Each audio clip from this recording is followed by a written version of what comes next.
My name is Harry Lyons. I am your representative, Kelseyville's representative to the Resource Conservation District. And I'm here to do my favorite thing in the world, that is sip a little beer, talk about Clear Lake among friends. Okay, so we'll get started. You had the news, Terry had the news. Here's the news from Clear Lake. It's just a rapid update 2 hours ago. What we've got going on in Clear Lake is a bloom or phenomenal growth of Dolichosporum, okay? And it's growing to such an extent that the wind has now drifted it in towards the shoreline. And where I live in Jago Bay, there are giant mats of green, bluish-green goop. And the blue-green algae, or the cyanobacteria, have started to die. And what happens when they die is that they turn white. And then after a while, the constituents of their cells take on a blue hue. So if you're looking at the lake this year, and you see patches of light blue, patches of white, and patches of blue-green, that's what's going on. Dead cyanobacteria. And the cyanobacteria do really well when there's a lot of phosphorus and when there's heat. And the long-range forecast for the 21st century is lots of heat and lots of phosphorus. So what we are becoming aware of is a budget. And you people are business people, and I assume you're getting ready your fiscal budget for fiscal 26-27. You came to have lunch thinking I was going to talk about natural history, but no, I'm talking about another budget, and this is the phosphorus budget. In the springtime, there's not a lot of phosphorus, and it's not so hot.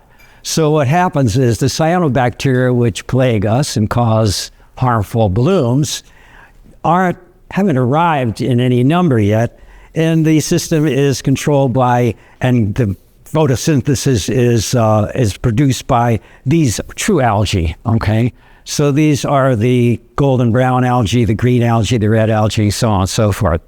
They compete very well for phosphorus. So when the phosphorus is low in the winter and in the spring, they do well and the blue-greens don't show up. But the phosphorus fluxes into the lake in the summertime, and that's why we have these giant blooms. So the blue-greens have several advantages. The most important one is that they can fix nitrogen. So I assume some of you are gardeners and you plant peas and beans because those plants fix nitrogen. They take nitrogen from the atmosphere and they convert it to ammonia, which they can use in their metabolism. It's always important to time a professor. Okay, so I got that going. So essentially, these forms, given plenty of phosphorus, can grow in such a way that they can get from the atmosphere all the nitrogen they need. Okay, so that's an important part to know in the phosphorus budget story. These are called nitrogen fixers. And all of the plants in the world are called carbon fixers because they make carbon in a usable form for you and I and all other animals and heterotrophic organisms. So they can fix carbon, that's another term for photosynthesis, but they also can mix nitrogen to help them to do that. So let's get to the budget. And this is the Clear Lake phosphorus budget. This is a budget proposed on really hard-fought data from the University of California, Davis, from the United States Geological Survey. And what the budget proposes and what it shows is that in my presentations for the last 30 years on Clear Lake, I've been kind of wrong. And so I have to choose between being dishonest and ignoring the fact that the data are contradictory to my view, or I can be stupid and not recognize that the data are contradictory to my view. So I'd rather be neither and just admit that I was wrong about this. I painted a story for you year after year that the problem with Clear Lake was the edges. That if we kept the edges green and that we established wetlands around the lake, we could stop the flow of phosphorus in from the watershed, okay? And that's true. You can reduce the phosphorus coming in from the watershed. We've done a pretty good job. But what the University of California, Davis found out was that in any particular year in the 21st century, the phosphorus that's the problem is the phosphorus that is already there, okay? So it's nice that I have fought to reduce the phosphorus coming into the system, but at the present and for the rest of the century, the problem is the phosphorus that's already snuck in, all right? And what I'm going to do is eventually get around to pilot projects that the Blue River Committee for the Restoration of Clear Lake have proposed. They're pilot projects to see what you can do about phosphorus that is in the system. This phosphorus is called inloading, and the phosphorus from the watershed is called outloading, okay? So I'm an outloading fan. I still want to keep the phosphorus from coming into the system. And that's important for the future. It's important for posterity. And when I tell the people at UC Davis about that, I'm concerned about posterity. The most cynical of them say, posterity? What has posterity done for us? Okay, so that's their view. Okay, so here we are. And you know about the lake in the horizontal. You know there's three arms, the upper arm, the lower arm, and the Oaks arm. But I need to think like an oceanographer or a limnologist, okay? Limnologist is an oceanographer that works in fresh water. To think like an oceanographer, you have to think in the vertical. So I don't see these arms when I think about the phosphorus budget. I see an upper layer and a lower layer. Of course, I'm a scientist. I can't say the upper lake and the lower lake for two reasons. It's too simple. It's too easy to pronounce. And also lower lake is another place. And I say lower lake, you think I mean where my wife and my daughter grew up. So the epilimnion is the upper layer. Epi as an EpiPen, which is a shallow needle. And the bottom of the lake is called the hypolimnion, like hypodermic needle, which is a deep needle. Okay. So the epilimnion is where photosynthesis occurs. It's where all the cyanobacteria take off. That's where we get our blooms, and that's where we use nutrients. We use nutrients and fix carbon in a massive amounts. There are very few wet ecosystems that photosynthesize at the rate that Clear Lake does. It's amazing. It's a pain in the ass, but it remains amazing, the growth of the plants in the water. So upstairs, what you have is photosynthesis, you have use of nutrients, and downstairs, what you have is the release of nutrients. And this is what UC Davis has been looking at. The actual process of release of this incredible bank of phosphorus that's in the sediments below the hypolimnion. So the basic cycle that occurs in Clear Lake, and we've known this for years, is mixing that brings up nutrients from near the bottom up to the surface, and then the calmness that allows the water to become stationary, sunlight and the available nutrients lead to a bloom, a massive growth of the cyanobacteria, and then just about when it's extinguished the nutrients and is about to relax, the wind comes up again and stirs in more nutrients. What Davis added to this story is this, that while the lake is calm, when there's not a lot of mixing going on, the use of oxygen in the hypolimnion is sizable. All the algae that has died and has fallen down in the water column begins to rot. And the rotting process involves good old standard decomposing bacteria. And they use all the oxygen. And when they use the oxygen, they get the oxygen down below 3.5 milligrams per liter. That's on the test. See if we remember that. 3.5 milligrams per liter. That means that the hypolimnion is hypoxic. And it also means that the sediments where the phosphorus is anoxic. In other words, we have 3.5 in the water in the lower layer of the lake, but at the sediments, we have 0. So what happens with that is the chemistry of the phosphorus compounds in the sediment granules shifts, and the phosphorus is released into the water. So what I'm saying is, when a lake is calm, you can't relax because the oxygen is dropped in the bottom and the phosphorus is being released from this huge bank of phosphorus in the sediments. And then when the lake is windy, you can't relax because that's coming up for eventual use by the cyanobacteria. When can you relax about cyanobacteria? 2 times. 1, in the winter and spring, when it's hard to swim. And the second time is when the wind just happens to favor where you live. Even in the worst days, there's a cove someplace where the wind is shifting this algae in one direction, and you have a day or 2 to enjoy some swimming. And that, to me, defines Lake County life. If somebody calls you, they have a job for you, you say, I'm sorry, I'm indisposed. I'm swimming today. So this system is what the University of California has come up with.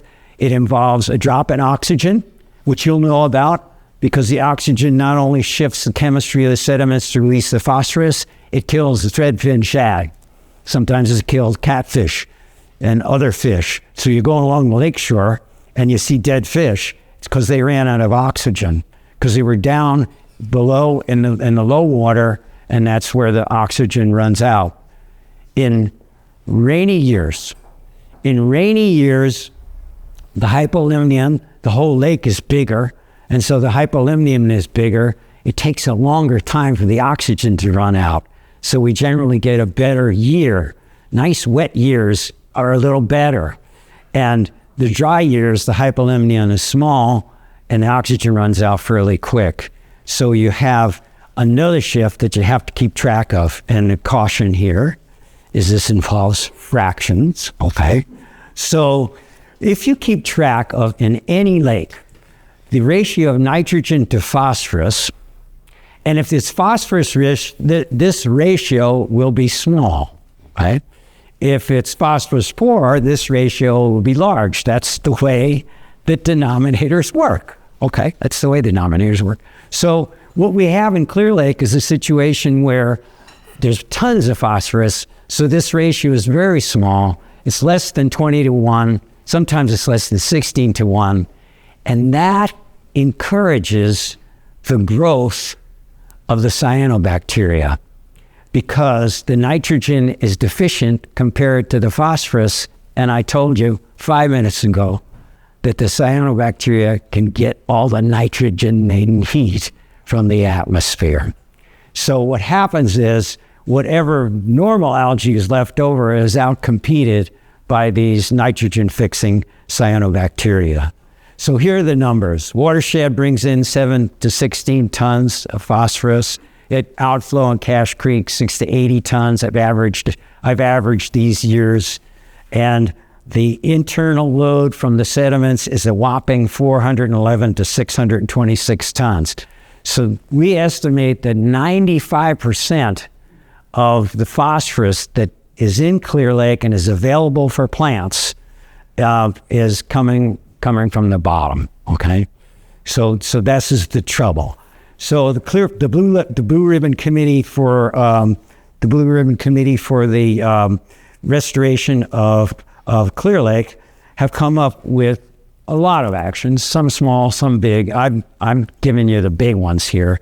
These are pilot projects, and what I've done is I told you who's doing the project, what percentage of the lake it involves, and how much money is involved. Sometimes this is the money from the Blue Ribbon Committee. This comes from Proposition 4, which the voters of California were kind enough to vote in. It has to do with climate change, adapting to climate change, and one of the ways you and I have to adapt to climate change is to deal with the cyanobacteria and the eutrophication, or the enrichment of lakes, not only in Clear Lake, all around the world. lakes are going to get greener. And so some of this money came from people realizing that if you want to study green lakes, Clear Lake is the place to do it. So we have some great scientists and some great companies, and some people are making money here. So this business is involved with this too. So there's 5 things. I've got 4 here, and then this is like breaking news. I had to adapt, PowerPoint, you go in and this is crayon point. So this is how you edit crayon point. Just tape this here. This is a new approach down here. It just got funded about 3 months ago. All right, so here we go. We have the harvest, the blanket, the sound, the bubble, and then the one that was just added, I'm calling the nano, okay? And these are your tax dollars at work. So you're paying for this. The first one is the harvest. This is from AECOM. AECOM wants to filter the water off of the city of Clear Lake. So this is in Clear Lake, and it's going to involve just a few acres. So they will actually purify, if you want. I wouldn't use that term, but they're going to decyanobacterialize an acre or two around Redbud Park, and that will amount to 0.001% of the lake, 1,000th of a percent of the lake. But they're gonna get it clean of cyanobacteria. They're sucking it up, they're filtering it off, and then they're exporting it. Does this influence the phosphorus? Yes, because the cyanobacteria are loaded with phosphorus, and so are just taking them out. What are they doing with the material that they take out of the water? They're chucking it away, and it will be used for compost. But it's mostly water, so it takes quite a bit of effort to compost it. They have a research project to try to convert it to a fuel, because it's fixed carbon. It's like gasoline. It's a carbon-hydrogen compound, and it's got a lot of energy in it. So good luck to them on that. $1.5 million, 0.001% of the lake, filtering it off. We're harvesting the plankton, okay? And the nitrogen and the phosphorus that the plankton contain. Next comes the blanket. This one's already started. Okay, this is one that started it is in the North Shore, Nice and Lucerne. And what's happening is they are releasing to float down to the bottom bentonite. And bentonite is a really, really fine clay. It's used in vineyard reservoirs in Big Valley, okay? And I experienced with bentonite, just coat something, it's really, really fine clay, not much water can get through. But in this case, they've added the 57th element in the periodic table, one I never heard of till I studied this project, lanthanum, okay? So there's a rare earth element called lanthanum, and I only know one thing about it. It loves phosphorus. It just loves phosphorus. And so it connects the phosphorus, it connects with the phosphorus, ties it up, and then it's unavailable for the hypolimnion. Okay, that's the blanket. $3 million, big portion of the lake in terms of the other studies, 7%. And again, in the North Shore, already started. Picture Jim Steele on a boat, following them, looking at it, taking off. Okay, next comes the sound, okay? This is LG Sonic, and these involve buoys, and there's buoys that emit ultrasound, sound that's so high-pitched you and I can't hear it, but sound that is of low enough amplitude, that is strength, so that it doesn't hurt or damage or in any way harm the fish and the larger invertebrates.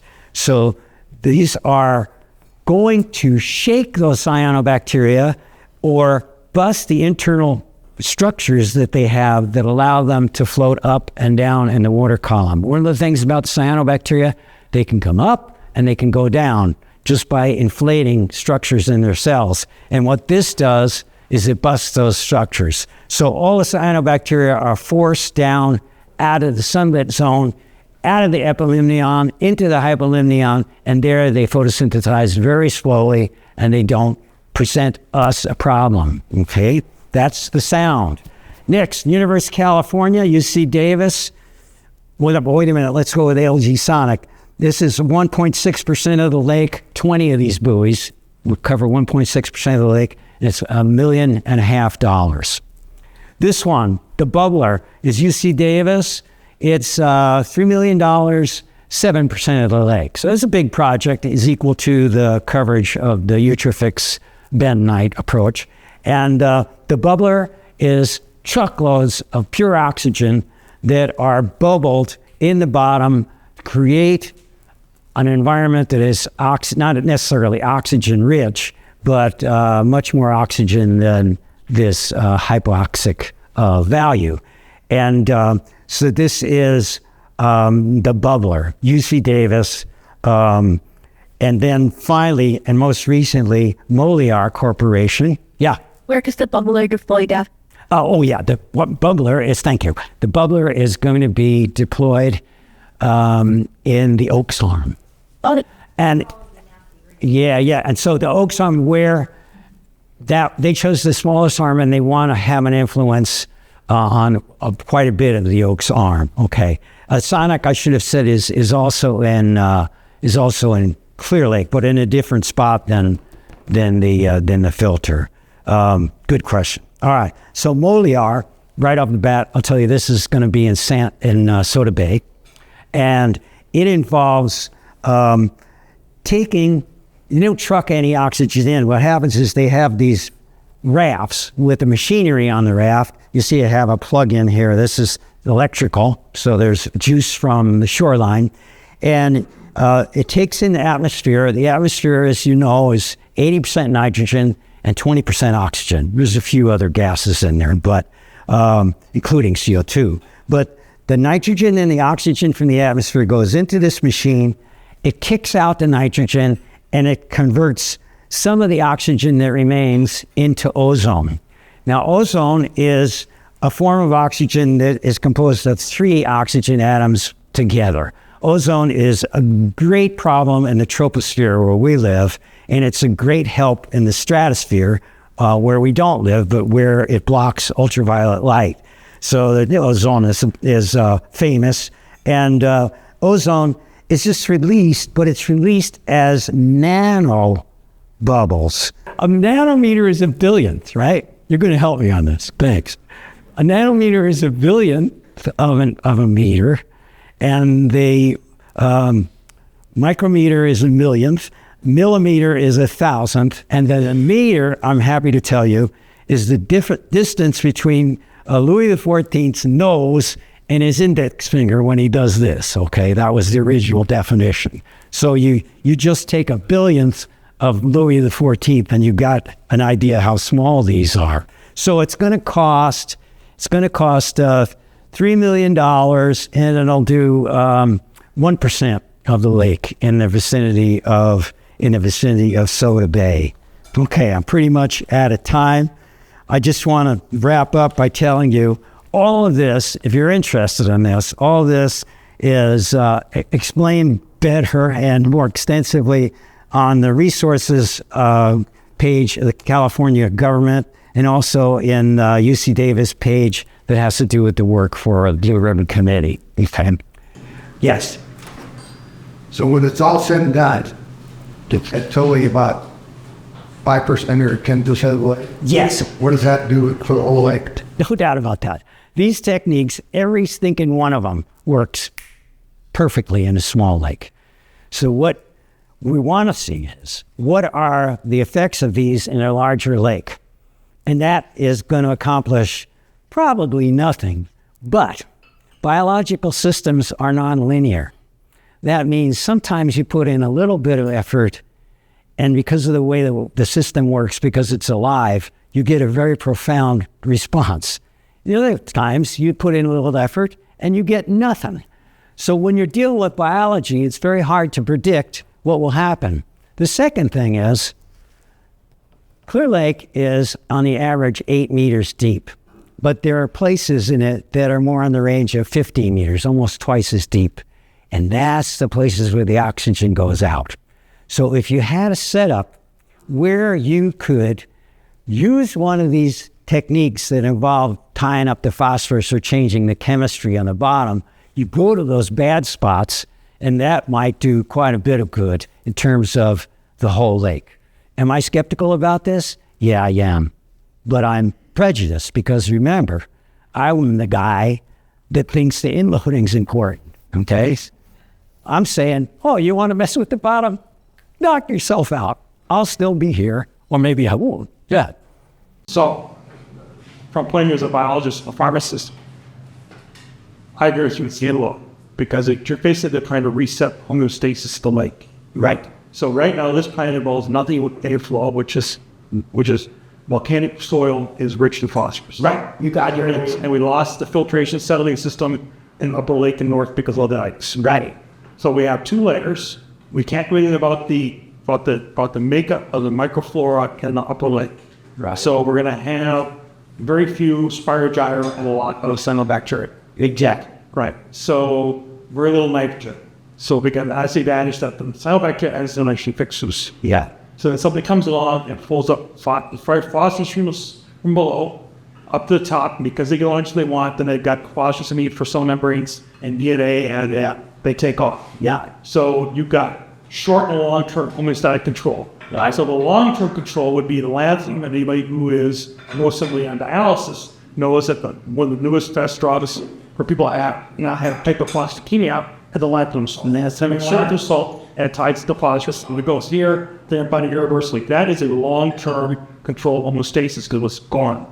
Short-term control is a filtration system, the blanket, the sound, and the bubble. The bubble is going to fix the hypoxia at the bottom of the lake due to increased anaerobic process, and the dead shield dropping down, and also speed up anaerobic process at the same time. Let's say for free lunch. Right. So I agree that it'd be better if we blew out all the dikes and a bit of filtration to come in for long-term homeostasis, but barring that, dumping a crap ton of lanthanum salts would be like a middle end deal. I don't see a process for restoring a healthier for people like to take probiotics. I don't see a process for restoring the healthier or more beneficial ecosystem in the upper layer of the lake where the bacteria like spirogyra or other will no longer be outcompeted by nitrogen-fixing bacteria like cyanobacteria. And so the whole system is stacked against itself. Yes. I just had a question. First of all, you notice that Indian Lake's current reputation in the lake quarter that which is our capping seat, which is where the majority of visitors come, right? They start. Right. So is it because we have a shallower lake at this in It's the area. number one? And number two, do any of these, like, I can't see how dropping Kelseyville into the water isn't going to cause well, I don't know what it's called, but either cure for that. So That's all. that is the holy breeze. So Just until nice on with the busments or making it like it. How does that not affect the fish hawk? Well, we'll find out. See, that's one of the great things is we'll find out.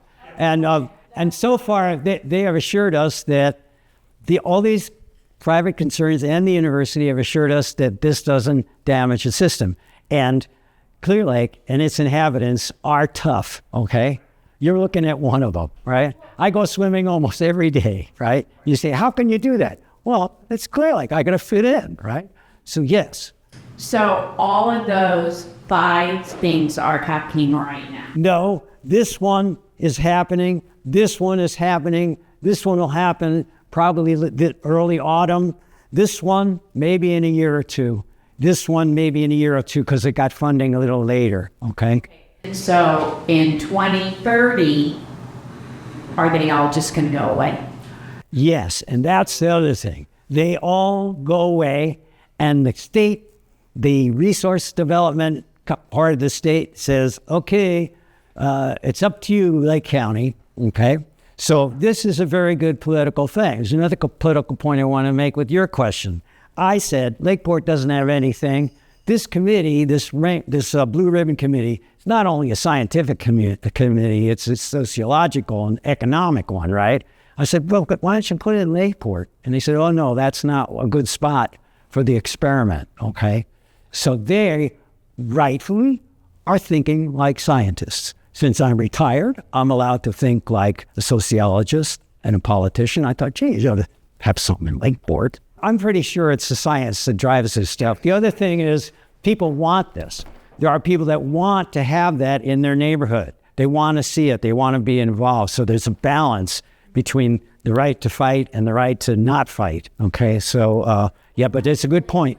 I first year my entire life, I was wanting it impossible, but then love to see the way they clean. Right. But I'm like agreeing with him and maybe you that we need to try what we put in Single Lake, and that includes the lights.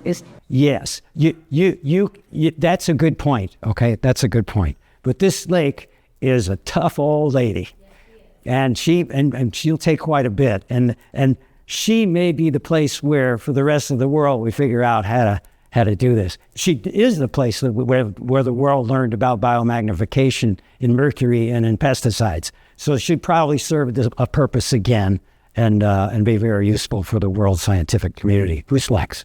In your presentation, what you've done is presented man's impact and man's solution for working on this on a scientific level.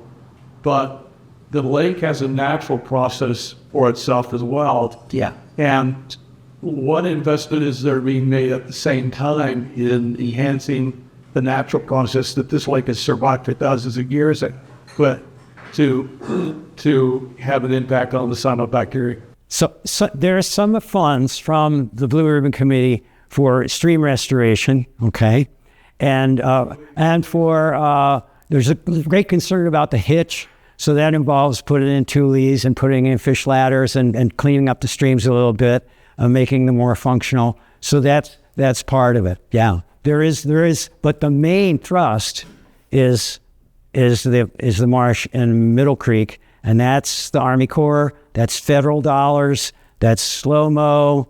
It's a complicated real estate deal on top of a giant agency. So it's slow going.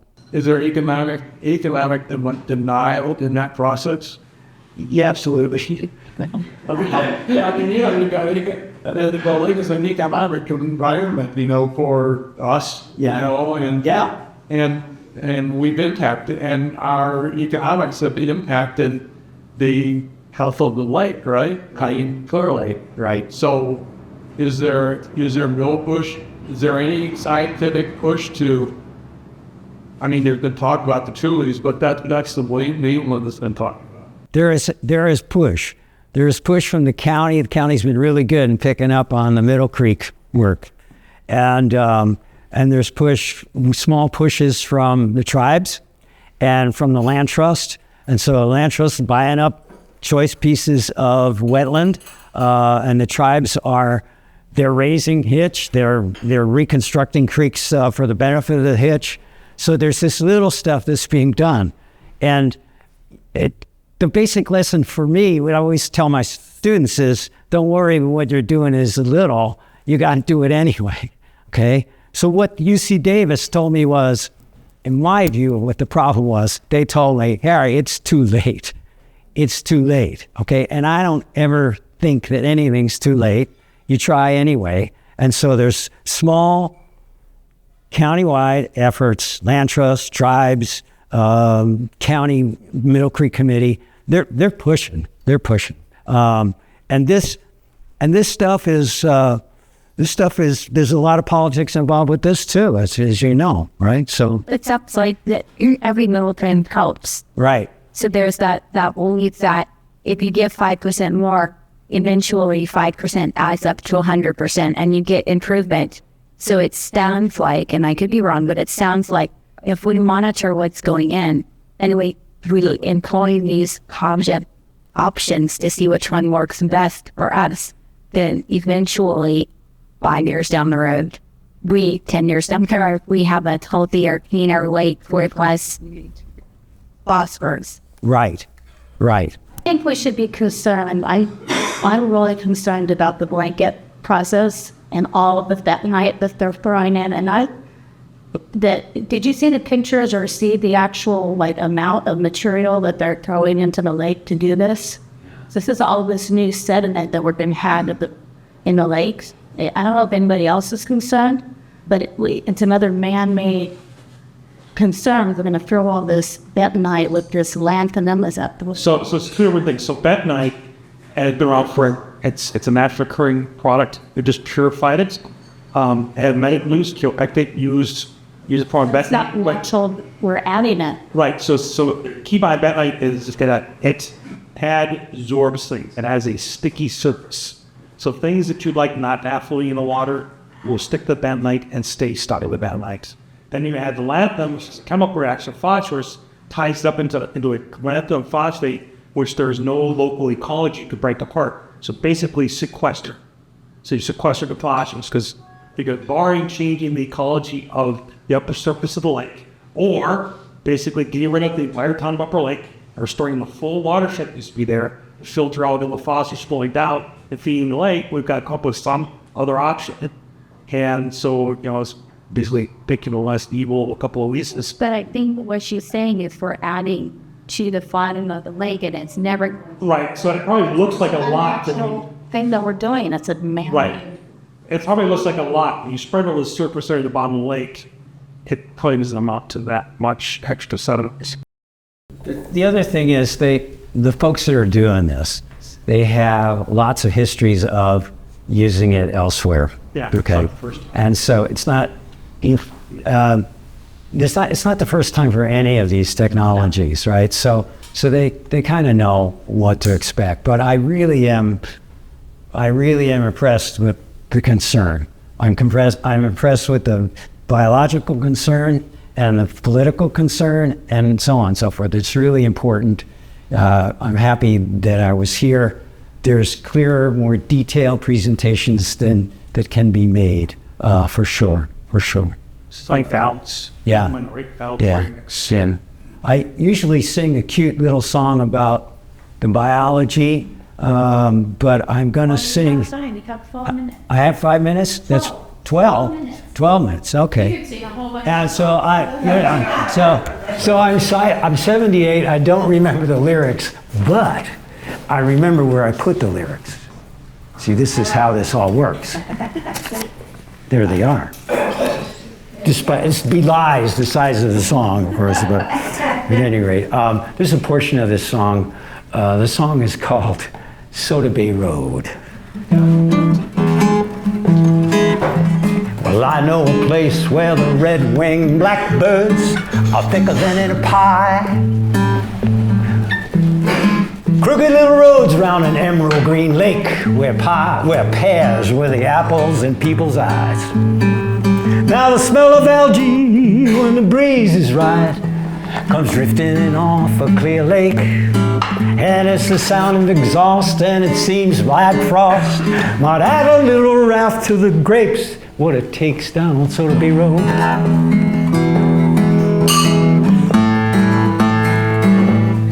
Now there's an old man on the lake and his hands in a shake. He's been out there fishing for trout. He's been out there for years with his eyes full of tears, thinking that his flies lack the clout. I say, old man, feeling low, you gotta fish the right fish, and you need to know where it's at.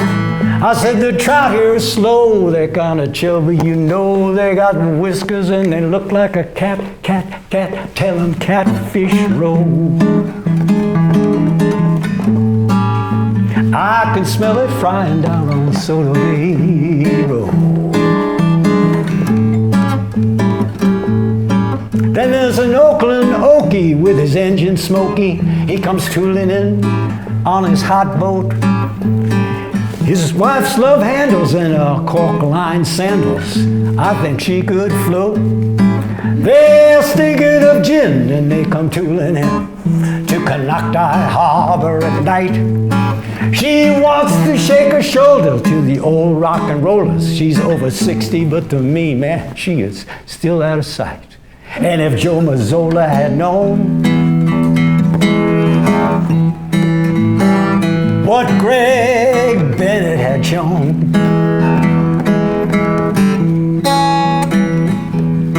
that those old cats could play,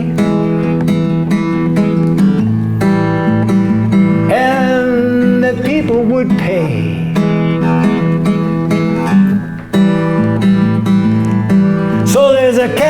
Mercedes with two foxy ladies. He comes tooling in on State 29. He says, I get car sick, can you tell me, hick, is there a way out of here that is fine?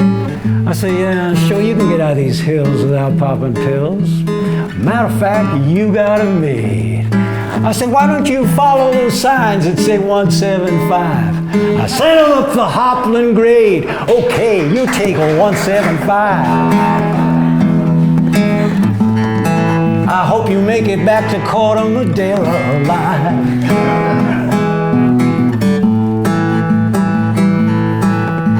Hey, Jago Bay, the sun bakes all day with cyanobacteria that have died on the top. And I lived in that stink, and my eyes turned bright pink till October when the rains make it stop. Now to swim through that slime is less than sublime, and that and the beer make me mean. But sometimes I have patience, cause the life forms are ancients. It's kinda awesome when it turns sun of green, green goopy tears.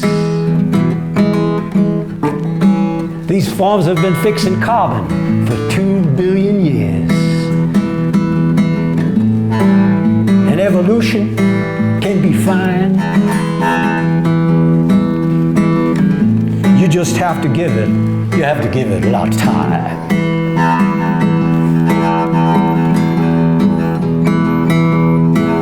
Now to increase my bounty, I leave the county. I play jazz music in a downtown haze.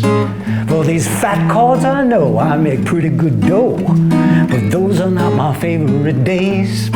Cause when the wind comes up here, green caps appear on the deck of the lake, it's the deal. And if you've got a small boat, you put some canvas afloat, lean out and even your keel. Me and my daughter, we're cutting through the water on a sloop named Kathleen McGowan. We knock on her Irish wood, just like we should, and wonder where in the wind are we going. Well, we tacked it on Bay, but the wind had its way. We're running hard for Soda Bay. I say, Kate, pull on that tiller, the mainsail, let's tiller. Let's leave these pelicans in our lee. Cause there's no place funnier, and there's no place sunnier, and there's no place that I'd rather be than down Manny Creek where the hitch never sleep, down Adobe Creek where the willows weep, down Kelsey Creek where the gamblers reap, down Scotts Creek with its snake-like course unique. It's down all those creeks and the water beneath, flowing so green and that makes it keen, flowing so keen and that makes it green for the people on the Soda Bay Road.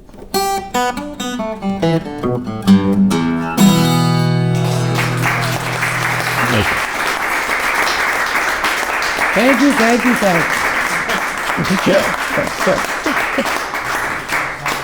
Thank you, Peter. Yeah.